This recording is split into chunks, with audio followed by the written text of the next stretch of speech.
the operation. And we have an exciting lineup for you today. So thank you to those of you that are joining. We've got a lot of really good content we want to get into.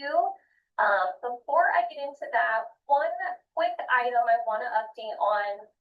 We are trying a different approach today with the Q&A and chat features within the meeting. So today, if you have a question, you will utilize the Q&A feature that's up at the top of your Teams meeting. If you have a question at any point in time, please go ahead and add those in there. We will be monitoring those, but due to the amount of content that we have and some of the details we want to make sure we're able to share with you, we wanted to try it in this format. If it doesn't work, we will switch it up again next time. But we wanted to make sure that we had your full attention throughout and an opportunity for you to add those questions when you have them, but not to distract from the presentation overall, so that we can take those in and work to get answers. And we will be doing that at the end, where we can display the questions and then we'll talk through the answers. If there are any that we cannot get through in the time frame, we will devise a plan to make sure that we can get those out to those that are in attendance today and get you those answers as quickly as we can. So with that, I'd like to share some of the topics that we're going to get into, and then we will have a few switching of the hands. As you saw, we've got a few different speakers, and so we'll move throughout as best we can. But again, some really great content that we wanted to share with you, and excited to walk through that today. So first, we're going to get into the LifePath Phase 2 survey summary. Many of you took a survey back in March, which was specifically around our delivery to date. And so we've had 2 phases for LifePath. And we're going to talk a little bit about the results that were specific to the survey that many of you took and the things that you shared. We'll also be sharing some underwriting updates, some exciting things that we think you'll be happy to hear about, as well as some details specific to our products. Again, these are a couple of things that we've heard from many of you, and we've been working real hard to deliver. So you'll hear from a couple of our different leaders on those topics. Number 4, we'll be talking about some of the things specific to operations. And so again, we've been in the field, we've been really trying to listen to our reps, our district leaders, area directors, regional vice presidents, all across the board. We want to stay connected and hear how things are going for you and figure out how we can improve. So today is all about sharing some results as well as some of the things that are coming. Then we'll work through your questions here at the end. So before I jump into the Phase 2 summary details, I did want to make just a quick nod to my Western region friends. We visited out in Oregon last week. We had an opportunity to join the district leader meeting. So for some of you that are on the call, I wore my earrings for you. But this meeting is for everybody. So let me go ahead and get into it. So back in March 25, as I mentioned, we conducted a comprehensive benchmark survey focused on what's been delivered thus far through the LifePath project. Many of you have heard us talk about this in all of the Life Leaders calls. This is no different, but we wanted to talk through a bit of the results and what we heard from you. Now, this is pretty broad. There were a lot of different questions embedded in that particular survey. But what we were really wanting to share with you today is, a few key details about those results that tells us you've done a good job thus far in partnership with many of you. However, our work is not done.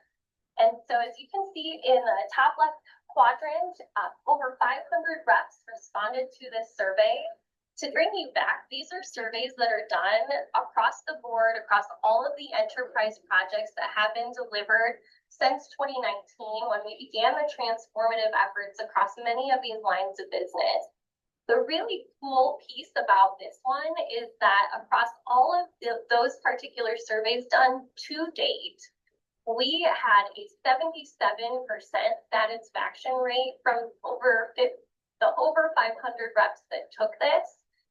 And the unique piece about that is that 77% satisfaction rate was actually over 30 points higher than any other implementation satisfaction rate to date. So really awesome to hear that. Again, we acknowledge there's still some work to be done. And so just to walk it through, when you see on the lower left illustrations, 7 in 10 of you shared that the new illustration software is either the same or better. Not visible on this particular slide is also about the e-app.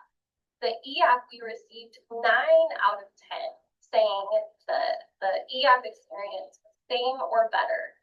And we recognize those are 2 of the most field-facing, client-facing parts of the experience in addition to the medical interview.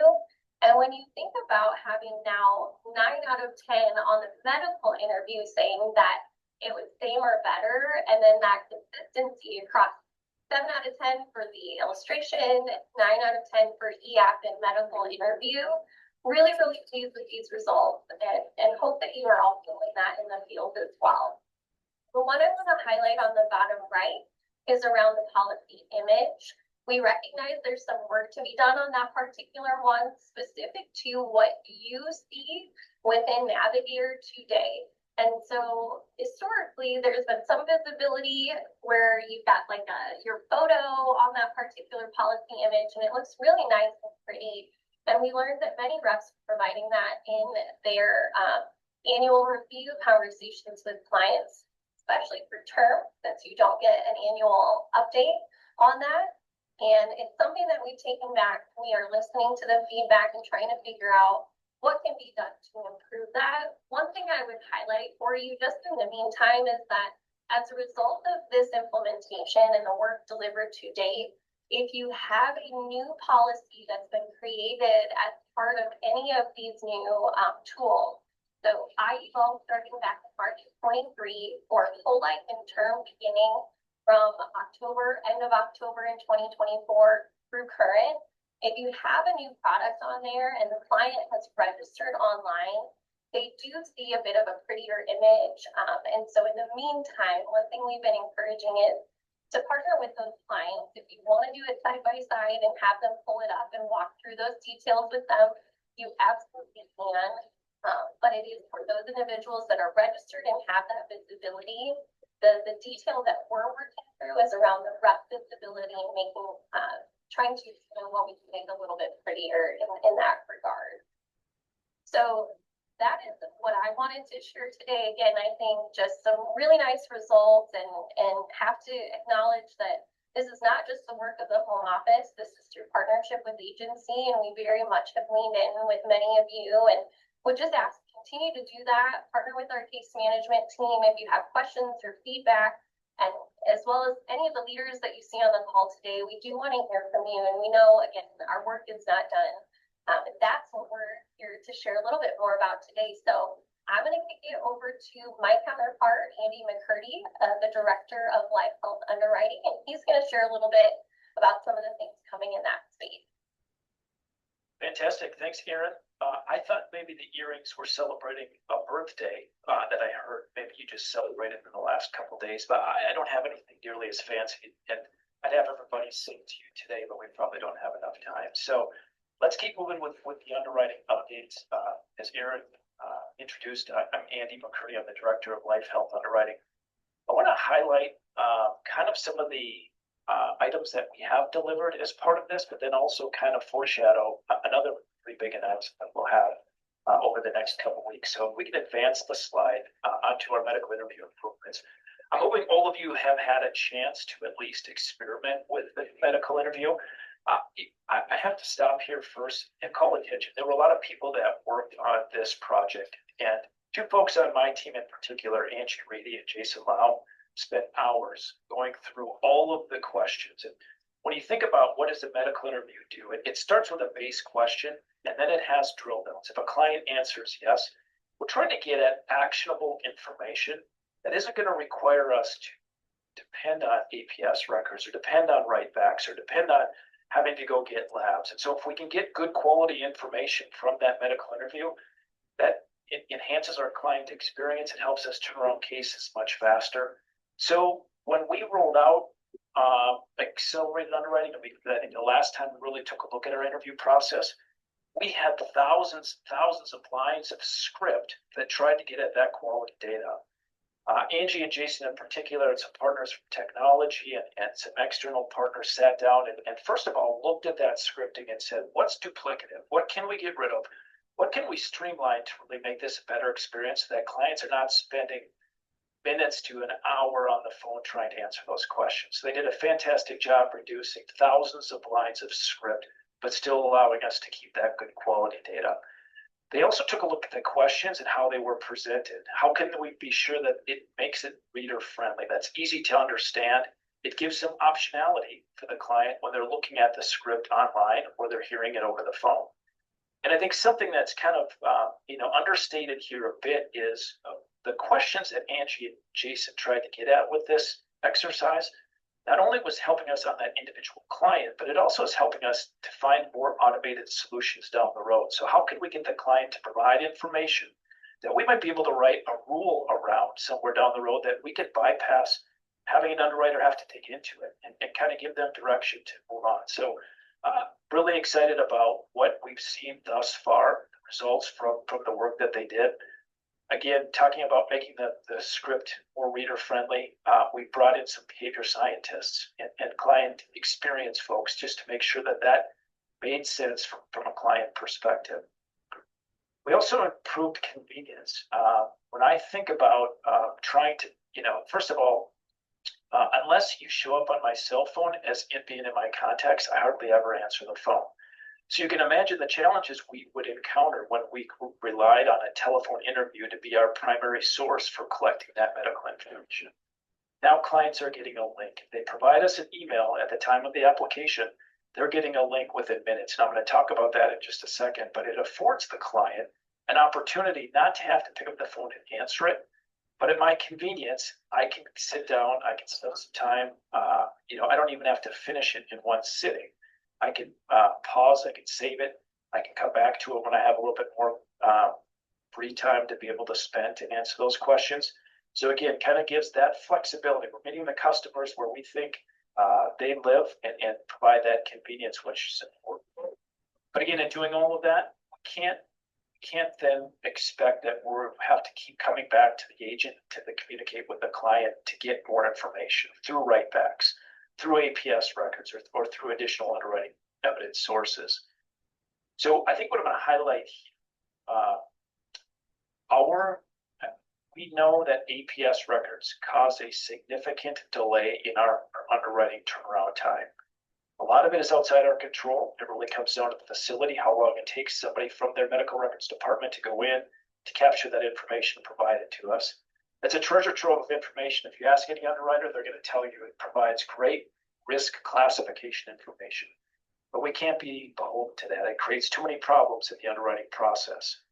So what we have done, and as part of this result of this streamlined medical interview, we've reduced our APS orders today on applications. Overall applications, we order APSs on about 18% of our overall applications. A year ago, maybe the beginning of 2024, that number was closer to 25%. And if we even dial the clock back even further and say, let's talk about what AUW launched back in 2020, that number was closer to 40%. So you can imagine how much time that has been saved as we've gone through and utilized and really leaned in to that online medical interview. Not just overall scripting of the interview, but especially the online medical interview. So again, calling attention, I know a lot of people were involved in that, but really happy with the results. I know we've got even more opportunities moving forward. So let's advance the slide and take a look at what some of our results are of that online medical interview. Of those that have started that are online eligible, in other words, we have a valid email address provided to us on the application. We're running at about 91%. So really like that number. Seems like there might be even an opportunity to dial that up even more just a bit. Our online completion rate is 67%. And our non-locate percentage is 16%. So that means an application was submitted and ordered. We then turned around and and kicked off a medical interview order, but that was never completed. So that number is the one I think I call attention to, and I'll say, how can we work together to try and get that number even lower? It feels like there's an opportunity, and I don't know exactly. We still are digging in, trying to figure out what might be causing that. But be thinking about that as you're submitting life insurance applications, and provide that feedback. When and why are clients completing it? Because it feels like they're being notified, and there's plenty of opportunity to do it at a convenient time. Under applications submitted, you can see in general, the phone interview is being completed within 4.7 days. Again, that's the phone interview section of the medical interview versus an online medical interview being done in 3.4 days, and usually about 12 minutes faster than if we do the telephone interview. So then let's jump to the next slide. For those that maybe haven't been involved in an online interview timeline, application gets submitted. Again, must have a valid email address in the application to be eligible. Delivery within 5 to 30 minutes. The client really has a valid link to go in and use that for 14 days. So after that original link gets sent out, the client will then be notified every 2 days, again by email, that they have an outstanding action item and an opportunity to complete the medical interview. In addition, at about day 4, then the telephone campaign kicks in. So the clients will receive a phone call from our vendor that's trying to complete those medical interviews. It doesn't mean they have to do it by phone, but it's just another reminder, another mode of trying to notify the client that there's something outstanding that we're awaiting their action on. After 14 days, that link isn't valid any longer. If it turns out that you are working with your client for whatever reason, they were out of town and they need to be revalidated, or that link needs to be reset up, contact your case management team. They'll be able to help you out with that. But in general, it feels like we have enough notifications and opportunities to get that medical interview completed. So again, what is it doing? It's driving faster turnaround times. It's providing us more complete information, and it's showing a significant reduction in our labs, our EPS orders, and in our write-backs.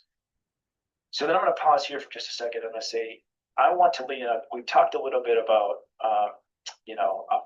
abilities to reduce labs in particular with this online medical interview. We've also been able to do other less invasive, faster tools as part of that process, including reduction. We've been able to remove EKGs. We've been able to roll out an accelerated underwriting program. All of that, however, is beholden on the fact that our clients continue to provide good quality information through that medical interview. So we've talked about shortening and trying to make things faster and move things along. I don't want to minimize the significance and how important, however, it is for the client still to take that time to complete the medical interview as accurately as possible. All of the things we have delivered are crucially important on the client's disclosures. That's the ground source of truth. So any direction we take it from there all depends on how accurate that information is on the medical interview.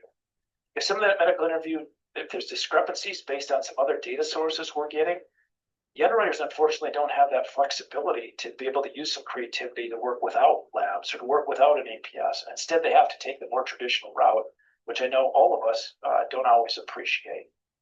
So there are tools out there that I would highlight again, including out on Life Investment Hub, the medical interview expectation setting PDF, and even other things such as the Life Quote email inbox. If there are questions around insurability, if there are questions around what that medical interview might entail, you reach out to your home office team so that we can help prepare you for that, but really double down on the importance with your clients why we want that medical interview to be completed and to be completed thoroughly. Because again, affords us what we have completed, and we're not done yet. We're still looking at other tools that are going to help us make more streamlined, decisions that are less dependent on exams and other inconvenient underwriting tools going forward. All right, with that one, let's jump to the next and my last slide, which is kind of foreshadowing what's around the corner. We've been very pleased with what our accelerated underwriting program has provided thus far. As a reminder for you, our current age range is up to age 50. It's 18 to 50 with face amounts of 100,001 up to 1 million. what we're looking to do. And again, we talked about this potentially being Q4 for 2025. It really looks favorable right now that this might still go Q3. We're waiting on a few testing items, but super encouraged that we're still going to see this. We're going to bump that up to age 60 and face amounts up to $2 million. So what does that mean? Is if we project out, we would expect, looking at some of our data from 2024, about 900 more clients that would experience an accelerated type experience moving forward. So watch your email, watch for some news to roll out really within the next couple weeks. We'll have it more official dates and details around it, but excited about where that's taking us. And again, as Aaron called out, we can't do it without your feedback, without your partnership, and without you providing, really setting the expectations and making sure when our clients go through the life insurance experience or the life insurance application experience, that we're providing kind of what you have prepared them for. With that, I think I kick it over next to Shelman and Jose. Thank you, Andy. Good afternoon and good morning, everyone. This is Shelman, and I'm the director of Life Health Annuity Actuarial Division. So, and the first topic I'm going to cover is the IUL cap. So, Brenda, can you move? Yes, thank you. So this one is the Index Universal Life cap increase, and I hope every one of you have read this news last Friday. And then effective August 16th, that was the last Saturday, and the illustration rate actually improved from 5% to 5.3%, and then the cap effective date is September the 15th, from 8% to 8.5%. So the reason why it should be the cap is the cap effective at September the 15th. But in order for our illustration to show the new premium coming in, reflecting the new cap, that means the illustration rate actually effective 1 month early. So that is why we have these two effective dates here. So what does that mean for our applications in flight? So for the illustration that you have done already, and very likely for those illustrations have done before August the 16th, you may want to rerun it. You may want to run a revised version to show a more current up-to-date illustration rate at 5.3%. 5.3%. And then that is for the application in flight. For the existing policies or for the new policies, and that means for all the premium coming in actually today, right? For all the premium coming in on August 16th or later, they will all have this potential crediting rate of 8.5%. So that means because our segment date starts from 9/15, so that means all the premium coming in now, they will be put into the holding account and stay there. And when the 9/15 date hits, and it will be getting to the September segment, and then the 8.5 will apply. Okay, and then that is for the new premium. And for the existing segments, and you may notice that we are talking about account value, because for the premium coming into the existing segment, there will be some fee deduction. There will be some credit rate allocated to those index accounts already. So there is a value in the segment, and so the value is the account value. So all those account values remaining in the segment, when they renew September 15th or later, and they will have the potential to earn at 8.5% as well. So definitely that means this will impact the new business, new premium, as well as the existing policies. So what is the reason why we are talking about the increase of the crediting rate, the cap? There are two factors we are looking at, the main two factors. One is the market volatility, and you can think of market volatility more like a swing of market movement. Okay? So, and then that is one factor. Another factor is interest rate. The market volatility is, say, well, when it is higher, when the swing is really high, that means the cost of supporting those cap is more expensive. And then, so for the interest rate, that means how much money company have to we have to spend to support those. So that is why we have such a chart here saying that if the market volatility is going down and interest rate is going up, and then if the rate for cap may increase. So that is what's happened during the past several months. So that is why we are able to increase the cap and increase the illustration rate. So that is the reason. And vice versa, if things go down in the unfavorable way, and we have to see the rate decrease. So usually, as a company, we try to focus on the stable cap, because we don't want to cause the anxiety or unnecessary worry about our cap. So we try to make it stable. But usually, we are looking at this every month. So, and if we have to, and we may want to change it, say, a few times a year. But in general, we want to make it stable. So just let you know that we have now changed our path, since 2023, right? But just remember that one day, if we do have to change, that means it is because of the market, okay? And then, so maybe there's one question, and you may say, why is the rate lower than the cap? And that is mainly because when we're doing the illustration, we're assuming for the next 50 years, the next 80 years, right? So it is very unrealistic to think that for the next 80 years that you have always 8.5%. So that is not realistic. In order to manage our clients' expectation, and we want to make sure that our rate is realistic. So that is why it is lower. That is from the client perspective. On the other hand, regulation, we also say that companies, and you have to be realistic. You cannot just paint a rosy picture for your clients and then just follow certain guidelines. So it is actually regulated. So that is the reason why. So hopefully, and those are all the good talking points for you to talk with your clients. So let's go to the next page. And then you may wonder, what are the crediting rates so far? Starting from March 2023, all the way as of today, we only have 1 month that our crediting rate is lower than the cap. Otherwise, all other months, we have been crediting at 8 months. It was very credible, all right? It was incredible. So talk with your clients. It is definitely a good story to your clients. So we are watching closely, and it is performing really well, and our clients are being credited very nicely.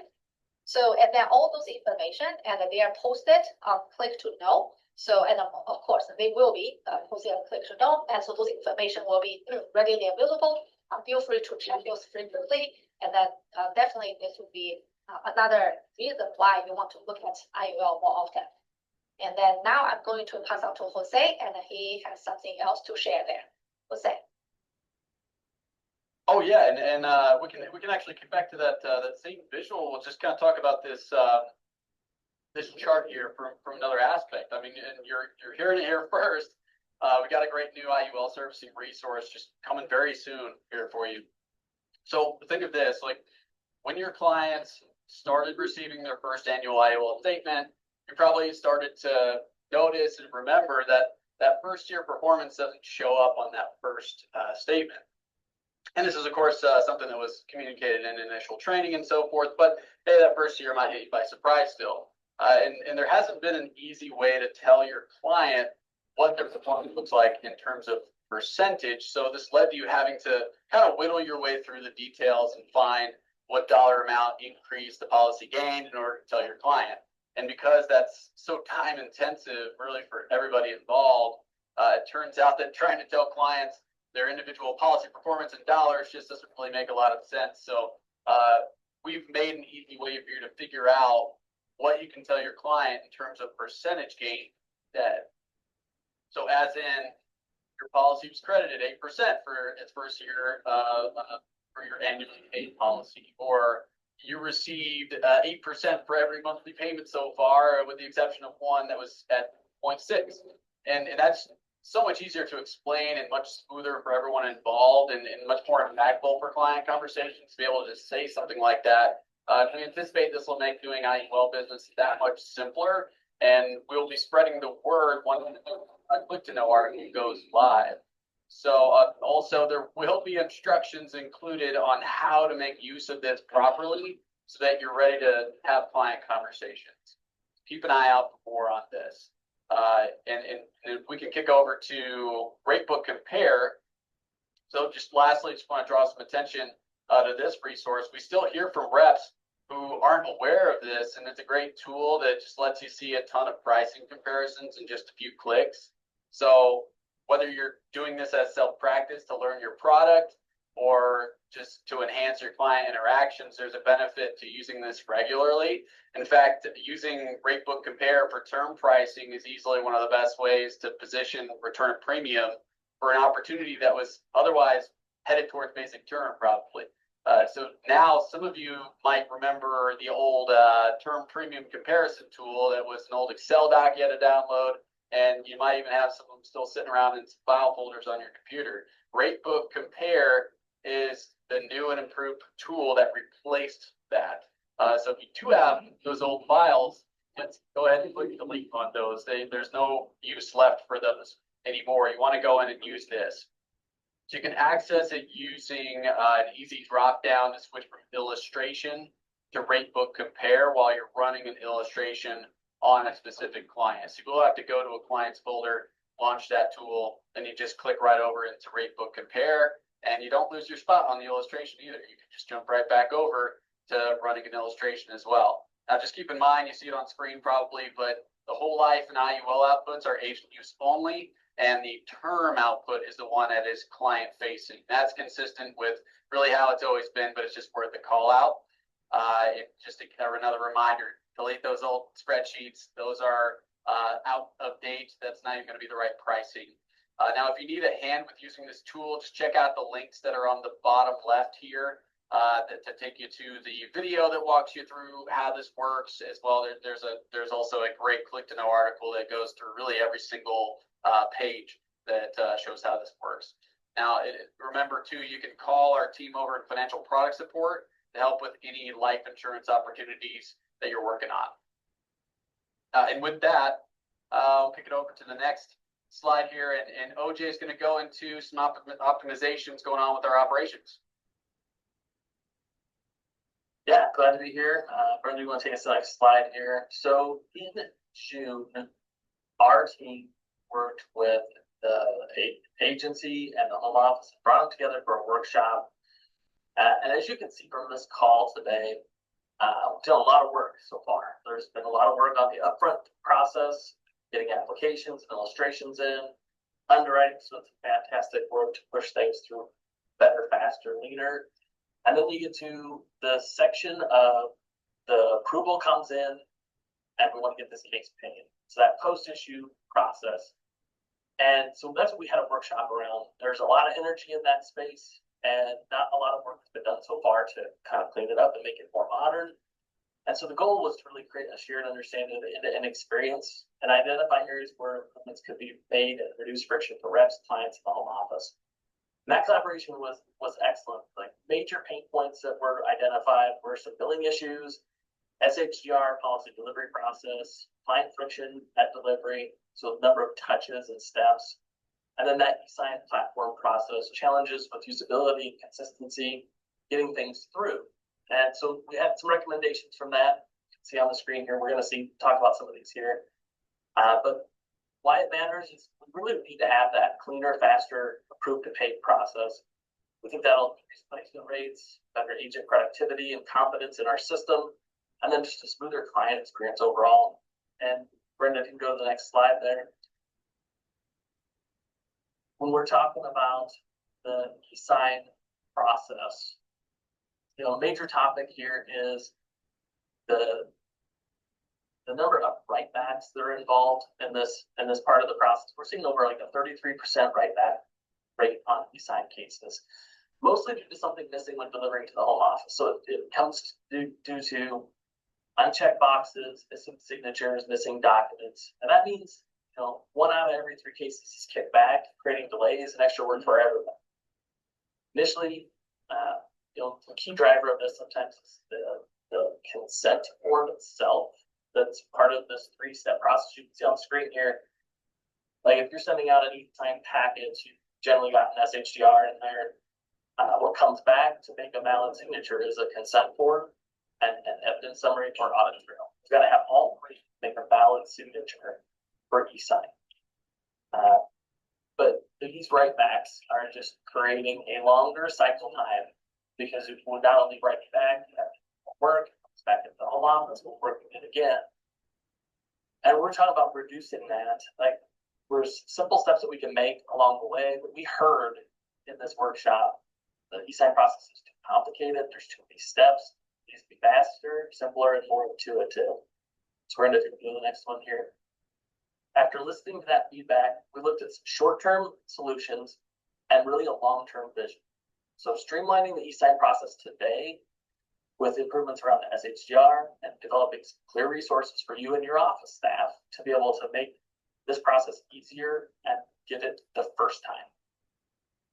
One of the things that we're looking at is addressing that e-consent form. That e-consent form is the largest driver of write-backs for e-sign.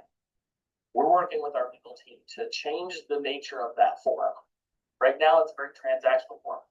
Every time you send out an e-sign packet, you gotta have one of these. Our goal with our legal team is to say, well, instead of being transactional, it could be global. It could be this point and forward. So if you think about that, if we can make that change to that disclosure, when they're applying and they sign digitally for the application, it could be that point and every signature forward is included in that consent. So now we only need two pieces of information: the documents being signed and the audit trail. And so we're working on that, rolling that stuff out pretty soon, and then having those training videos available to you and office staff to be able to help set this up for you. Take Stuff in here as much as we can. Your plate. Oh, yeah, no, I was just like, Long-term, oh, long-term vision. The goal is Yeah. to potentially eliminate the SHDR altogether. 70 We want to 70 explore is options big around the enough. home office to deliver contracts digitally through my country. So delivery is seamless. This means fewer touches for both the rep and the clients. oh, And lastly, this- more of this process is Yeah. front-loaded to the Oh, application itself, no. just like I'm talking about I did the not. consent form. What can we take that happens later in the process? Yeah, I'm sure they've been working on it all the way through. As much as we can from that initial application phase and reduce the number of touches later on. So this is all about making the experience faster, cleaner, and more modern. I love seeing the thumbs up and the hand clapping signs, especially around eliminating the SHDR. Ready to go to the next slide here. So the short-term things that are going to roll out, these things are on the cusp of rolling out very soon. So this is not a 6 month from now thing. This is a pretty quickly here thing. With the e-sign process, the delivery templates. So we're utilizing the technology on that OneSpan e-sig system to this across the enterprise to be better. Like it has functionality we're not using. So we're looking at things called templates where you can go in and say, I'm going to deliver a life contract right now. And when you go in, it sets things up for you. It's got some placeholders that say, this is where the SHDR goes. This is where an amendment goes. This is where a copy of the contract goes, which you can deliver all of that system. And then there's things like form layouts. It feels like the Where you heaters on. can Seriously. apply the form layout to Yeah, the document. well, I know he So let's has say it. that you have an SHDR, then you can upload it. You know it's an SHDR, you should be able to apply it layout with all the checkboxes, all of the pieces and parts, all of the signature blocks in the right places. And has all that logic built in behind the scenes that says, if they say yes, they need to fill out this box. If they say no, they don't fill out this box. Yeah. And so we're working on rolling those out very quickly here. We have those ready for the SHDR and something called a delivery receipt, which I'm gonna talk about in just a minute. But the SHDR, that's another topic that came up at the workshop is right now the SHDR is kind of towards the middle of the contract. What if we brought it to the top of the contract? What if it was immediately the first thing you see when you opened a copy? What would be the implications of that? Or another option we could explore, take a little bit more time, is do we deliver the SHDR amendments or anything else that needs signed in a separate file and the contract itself in another? That way, you have two basic uploads, apply your templates and layouts, and move on. So this is all about making the process easier, more consistent, less error prone. And these are things we can do very quickly. So we're going to implement these and get that information out to you guys when it's ready to go.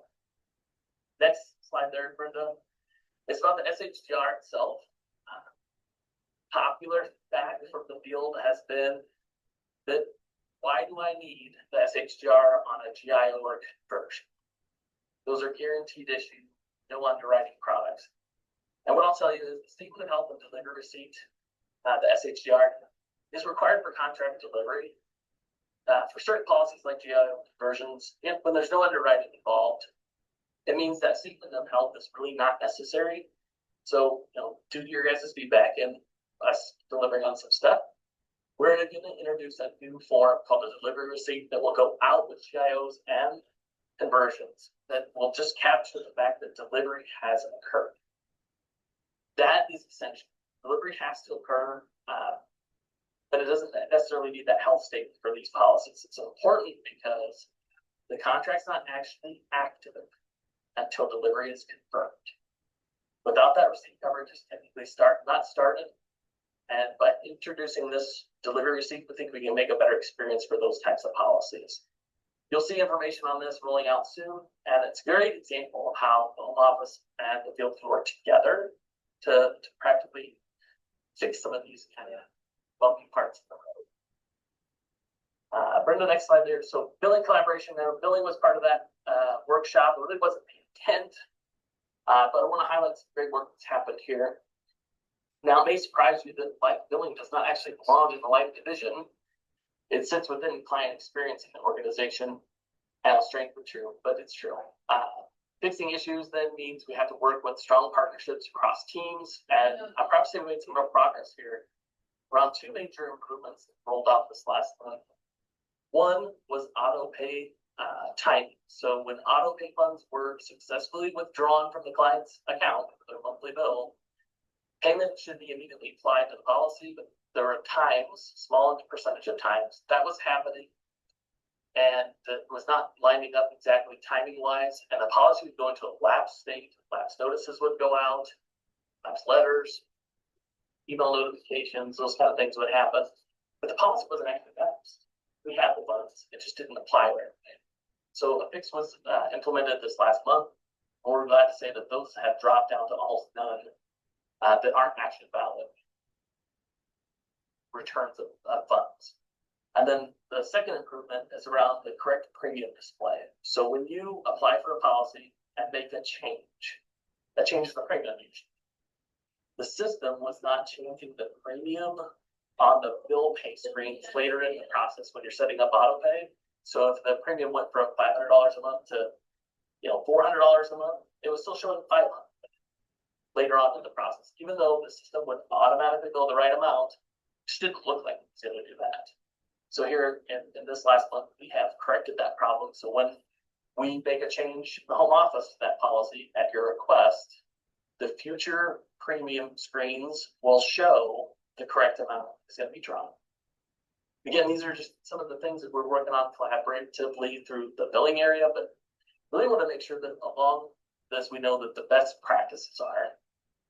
Billing best practices really come down to collecting a down payment of 1 or 2 months mode premium.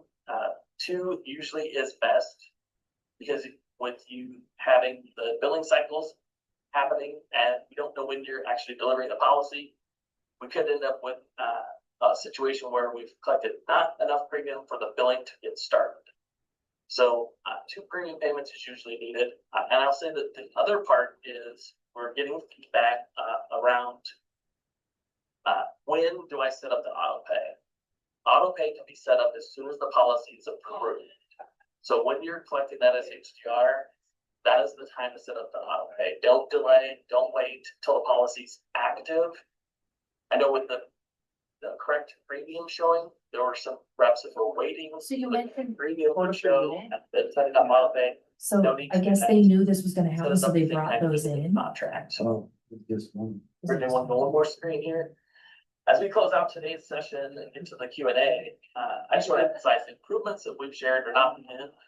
It's just the beginning. we are very appreciative of your partnership. I can see that some of that in the chat here too.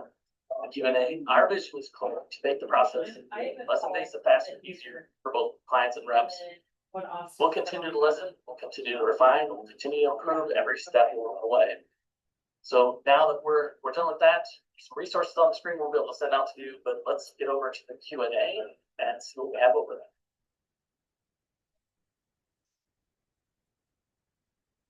All right.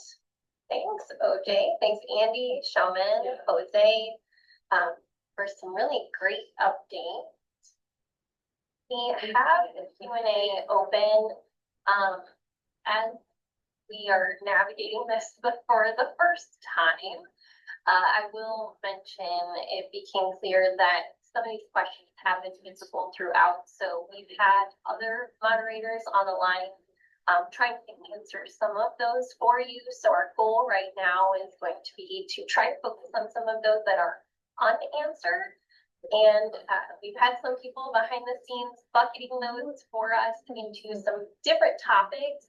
What I'll try to do is, so those that have the capability to have off the camera on and put your mic back on, or just direct some questions to some of our speakers and some of our other leaders that may not have presented today as we run through those. So we've got 11 minutes.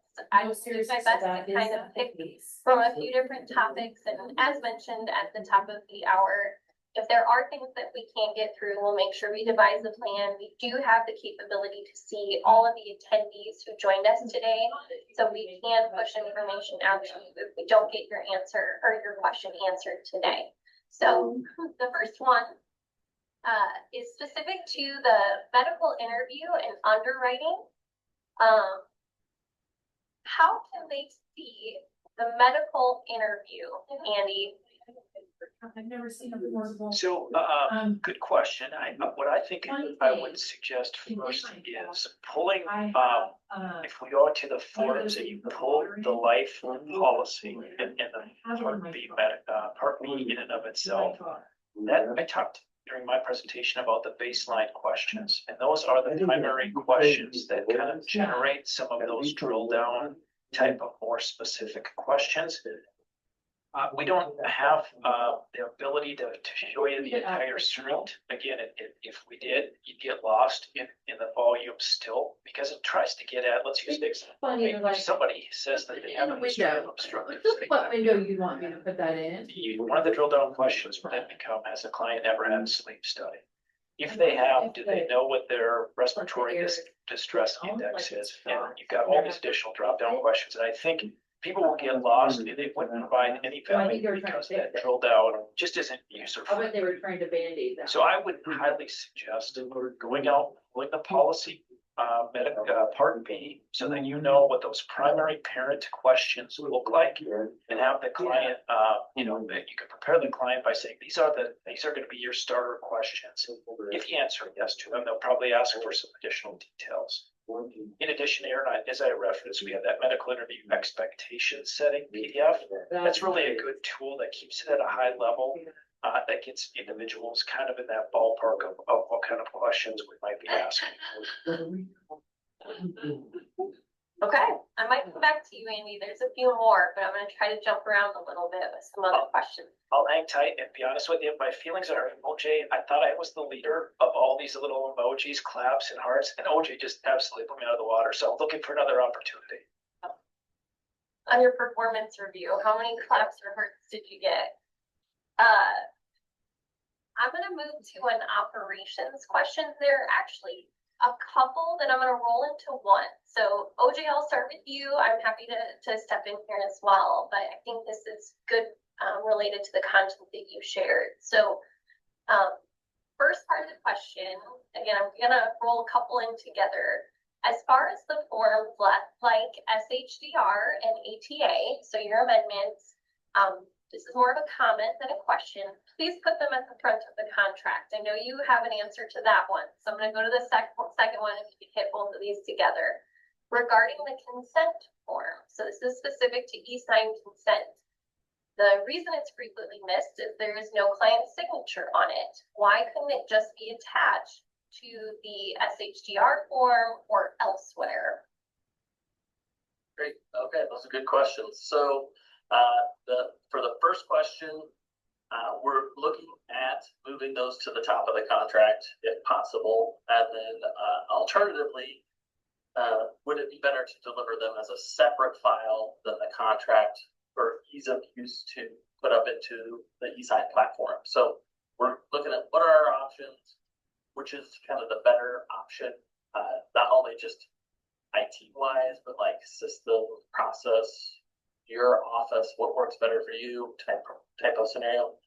And then two, that consent form originally had a signature on it, but like through process improvement, they decided to remove the signature and make it an approve. So when the client goes through the process with the eSign platform, they get this consent, theoretically they read it and they agree to it. And then that audit trail shows us that they agreed. So attaching it to any other forms is kind of becoming unnecessary. But we're looking at how we can improve that process and not have to deal with it being missing. If we do that on the front end of the process with like the application, then it becomes from this point forward on all eSign platform question, not all eSign platforms, but all eSign transactions, would it be included automatically? Yes, I think we can get there. And we're looking at, is that possible for life or all lines of business too, moving forward? Hopefully that answers. Okay. I've got one that I think might be a little bit of a combination between our billing team as well as operations. So OJ, maybe pop back on here, but I believe Allie is also on the line. And I know that there's been a lot of conversations in between the two leadership teams, but there is one question around why are we seeing some refunds specific to money that's intended to be for down payment, and then having to ask the client for money again? This is more of a comment following it, but we'd like it to be a bit more intuitive and connected to the client experience. What thoughts or comments do you guys have on that one? I'll jump in on the first half of that.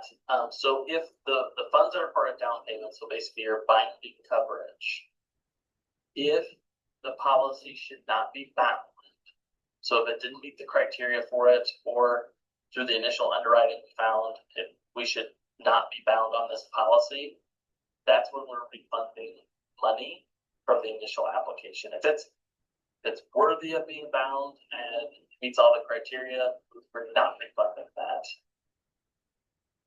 I think that should answer that, but Allie, there's other times that we do refund money too. Yeah, and I would say, I mean, I would probably need to see some specific examples, but we can definitely work. I mean, those refunds are happening manually. So if there's something that we can do to update our procedures and make sure that we are offering a smooth experience for you and for the clients, then that is something that we are definitely open to reviewing and updating. So if you have an example, I'd love to see it, because we definitely don't want money going out that we're just going to turn around and say, oh yeah, please send us that money back. Okay. Allie, I'm going to ask you to stay on. I think there's one that I think would be a good one for you to answer to, especially with some of the things we know work is underway around. But specifically one that came in around I think some of the potential e-pay changes coming. Are there any changes coming where we can take an ACH payment or a returned automatic payment? I was hoping you'd ask me this question. The answer is yes.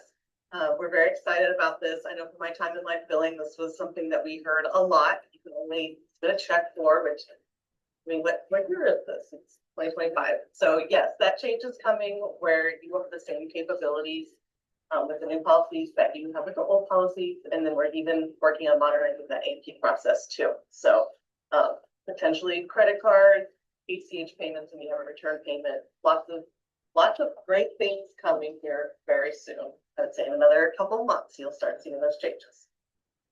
Awesome. Thank you, Allie. I think we might have time for just one more question. So Andy, I'll kick it to you because there were a few on the underwriting side, and we'll make sure we get these over to you and your team too if there's a few we need to follow up on. But One I thought might be an interesting one here is anything being done to streamline the process from when we have to switch from maybe one underwriting method to another? Specifically highlighted in the question though was SUW or AUW to fully underwritten. Yeah, so from SUW to fully underwritten, is that kind of what we're thinking? Aaron, well, I'll try to address the question. I know it's a cumbersome process today to pivot from simplified underwriting to any other of our underwriting processes. Simplified was originally created to be a fast, quick decision and kind of a yes/no automated type of a process. It's a really timely conversation because we are looking at what should simplified look like in the future. I think we still have probably a segment that makes sense to still have that quick, easy, not very complex risks being a part of. But you also have a segment maybe within that age band that needs a little deeper dive. It requires underwriters to dig in a little bit more. So one of the proposals we have on the table is, can we have one application process that kind of kicks it that would easily transition from all three? And then depending on where it starts, maybe you have different types of medical interviews that go with it. So absolutely on our radar. We know that it's a challenge. AUW to fully underwritten today, I think, is relatively seamless. So if I'm missing anything there, please let me know.